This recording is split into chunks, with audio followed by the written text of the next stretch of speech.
स्वागत है आप सभी का एक और नए वीडियो में। दोस्तों आज का ये वीडियो काफ़ी धमाल होने वाला है क्योंकि इसमें जो भी प्रश्न हम आपको बताने वाले हैं फिजिक्स का वो A to Z प्रश्न आपके फाइनल एग्जाम में आने वाला है। ठीक है, तो एक एक प्रश्नों को आप लोग अच्छे से याद कर लेना क्योंकि यही अंतिम मौका है। अब आपको इससे दोबारा समय नहीं मिलेगा इसके बाद से। ठीक है, क्योंकि आपको एग्जाम में अच्छे मार्क्स लाना है तो इस वीडियो को देखना ही पड़ेगा। और इस वीडियो में जो भी प्रश्न हम आपको बताएंगे पूरा 100% गारंटी के साथ मैं आपको दूंगा कि यह क्वेश्चन आएगा। ठीक है, तो नज़रअंदाज मत करना, अच्छे से याद कर लेना। ठीक है, देखिए आपका पहला नंबर क्वेश्चन है कि दाढ़ी बनाने के लिए उपयोग होने वाला दर्पण है। तो देखिए दाढ़ी बनाना यानी कि हजामत बनाने के लिए हम लोग अवतल दर्पण का उपयोग करते हैं। जब आप लोग दाढ़ी बनाने जाते हैं या फिर अपना बाल कटवाने जाते हैं सैलून की दुकान में तो आपके सामने एक मिरर लगा होता है यानी कि एक आईना लगा रहता है। उसी आईने को हम लोग बोलते हैं कि हजामत बनाने में अवतल दर्पण का उपयोग होता है। ठीक है, दूसरा नंबर क्वेश्चन है जो आपके बोर्ड एग्जाम में हर साल क्वेश्चन आता है और हर साल क्वेश्चन आपके क्वेश्चन पेपर में एक ही नंबर में छप जाता है, एक ही नंबर पर। ठीक है, निम्नलिखित में कौन सा लेंस के लिए प्रयुक्त नहीं किया जा सकता है? देखिए इसका आंसर होगा डी नंबर मिट्टी। मिट्टी को हम लोग लेंस के लिए प्रयुक्त नहीं कर सकते हैं। एक मिट्टी होता है और एक पीतल होता है, लेकिन पीतल ऑप्शन में नहीं दिया। अगर ऑप्शन में दिया होता तो हम लोग उस पर भी टिक लगा देते। ठीक है, लेकिन दिया ही नहीं है। अगला क्वेश्चन आपका 3 नंबर है। 3 नंबर आपका क्वेश्चन है कि निर्गत किरण तथा अभिलंब के बीच के कोण को कहते हैं। निर्गत किरण तथा अभिलंब के बीच के कोण को हम लोग क्या कहते हैं? निर्गत कोण कहते हैं। क्या कहते हैं? निर्गत कोण कहते हैं। सी नंबर आपका आंसर हो जाएगा। ठीक है, अब देखिए अगला क्वेश्चन, अगला आपका क्वेश्चन देखिए, अगला आपका क्वेश्चन 4 नंबर। ये क्वेश्चन काफ़ी इंपॉर्टेंट है। बहुत लोग जो है ना इस क्वेश्चन में फंस जाते हैं।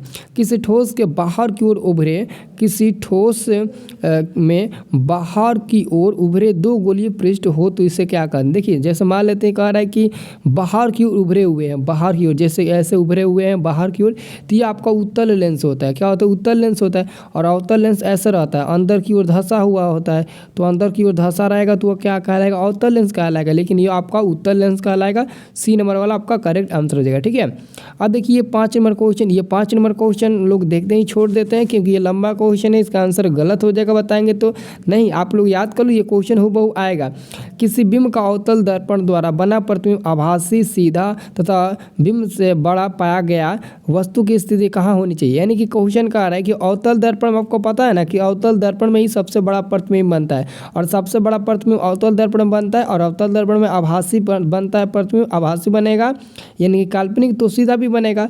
और कह रहा है कि उस समय वस्तु को कहाँ रखनी चाहिए? तो दर्पण के ध्रुव जो होता है ना, ध्रुव और मुख्य फोकस के बीच रखना चाहिए। बहुत लोग वक्रता के अंदर बताते हैं, लेकिन एक्चुअली में बुक निकाल कर देखिएगा तो उसमें आपको डी दिया गया है। ठीक है, और एक और मैं आपको बात बता देता हूँ, जो भी बच्चा फेसबुक चलाता है तो मैंने वीडियो के डिस्क्रिप्शन में फेसबुक पेज का मैं लिंक दे चुका हूँ। आप लोग जाकर फेसबुक पर हमें फॉलो कर लीजिए क्योंकि अब फेसबुक पर भी पढ़ाई स्टार्ट हो रही है सब्जेक्टिव क्वेश्चन का। ठीक है, क्योंकि ऑब्जेक्टिव तो तैयार कर लिए, अब सब्जेक्टिव क्वेश्चन के लिए हम वहाँ पर भी आपको मेहनत करवा रहे हैं। ठीक है, तो जाकर फॉलो कर लीजिएगा, डिस्क्रिप्शन में लिंक मिल जाएगा।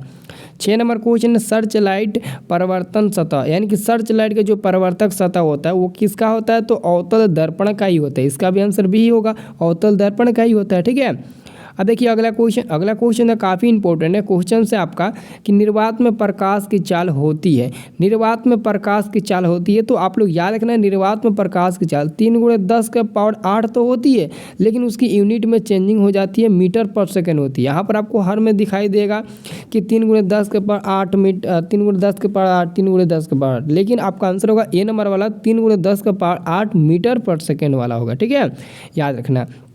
अगला क्वेश्चन आपका 8 नंबर क्वेश्चन है परिवर्तन के नियम से निर्धारित होता है। परिवर्तन के नियम से निर्धारित होता है तो आंसर होगा यानी कि आपतन कोण परिवर्तन कोण के बराबर होता है, यानी कि कोण आई जो होता है ना कोण आर के बराबर होता है। तो सिंपल में हम लोग वही बोलेंगे कि ए नंबर वाला आंसर सही होगा। ठीक है, सिंपल में ए नंबर वाला आंसर सही होगा। अब देखिए अगला क्वेश्चन, हजामत के लिए कौन सा किस दर्पण का उपयोग करते हैं? यानी कि हजामत के लिए अभी मैंने आपको बताया ना कि अवतल दर्पण का उपयोग करते हैं, तो आंसर आपका सी नंबर वाला हो जाएगा। ठीक है, अब देखिए अगला क्वेश्चन है प्रकाश की किरण गमन करती है। देखिए प्रकाश की जो किरणें होती है ना हमेशा सीधी रेखा में गमन करती है, हमेशा वो सीधी रेखा में गमन करती है। तो यहाँ पर आंसर हो जाएगा आपका ए नंबर। प्रकाश की किरणें गमन करती है तो हमेशा सीधी रेखा में गमन करती है। ठीक है, और 11 नंबर वाला क्वेश्चन है आपका कि लेंस में मुख्य फोकस की संख्या कितनी होती है। देखिए लेंस में मुख्य फोकस की संख्या मात्र 2 ही होती है। कितनी होती है? मात्र 2 होती है। आंसर आपका ए नंबर वाला हो जाएगा। ठीक है, अब देखिए अगला क्वेश्चन है आपका 12 नंबर प्रश्न है किसी माध्यम से अपवर्तनांक का मान होता है। किसी माध्यम से अपवर्तनांक का मान होता है तो आपका होगा साइन आई बटे साइन आर। ठीक है, साइन आई बटे साइन आर। आंसर आपका ए नंबर वाला हो जाएगा, साइन आई बटे साइन आर। अच्छे से आप लोग याद कर लो। ठीक है, चलिए अगला क्वेश्चन आपका 13 नंबर, प्रकाश के अपवर्तन के कितने नियम हैं। देखिए प्रकाश के अपवर्तन के मात्र 2 नियम होते हैं। प्रकाश के अपवर्तन के भी 2 ही नियम होते हैं और प्रकाश के परिवर्तन के भी 2 ही नियम होते हैं। ठीक है, याद रखना। अगला क्वेश्चन है 14 नंबर, वस्तु से छोटे और आभासी प्रतिबिंब इनमें से किस दर्पण में प्राप्त होते हैं। यानी कि वस्तु से छोटे, देखिए सबसे छोटा प्रतिबिंब बनता है तो आपका किस में बनता है, तो उत्तल दर्पण में बनेगा। और वहाँ पर उत्तल दर्पण तो काल्पनिक तो बनेगा और सबसे छोटा यहाँ पर ही बनेगा। ठीक है, याद रखना।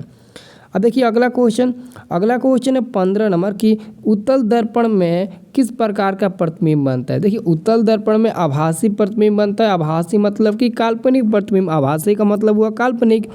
16 नंबर क्वेश्चन है कि समतल दर्पण द्वारा क्या बनते हैं। समतल दर्पण द्वारा हमेशा आभासी प्रतिबिंब बनते हैं। और क्या, अब देखिए अगला क्वेश्चन, वस्तु से छोटा प्रतिबिंब बनता है तो वस्तु से छोटा प्रतिबिंब कहाँ बनेगा, अवतल दर्पण में ही बनेगा वस्तु से छोटा।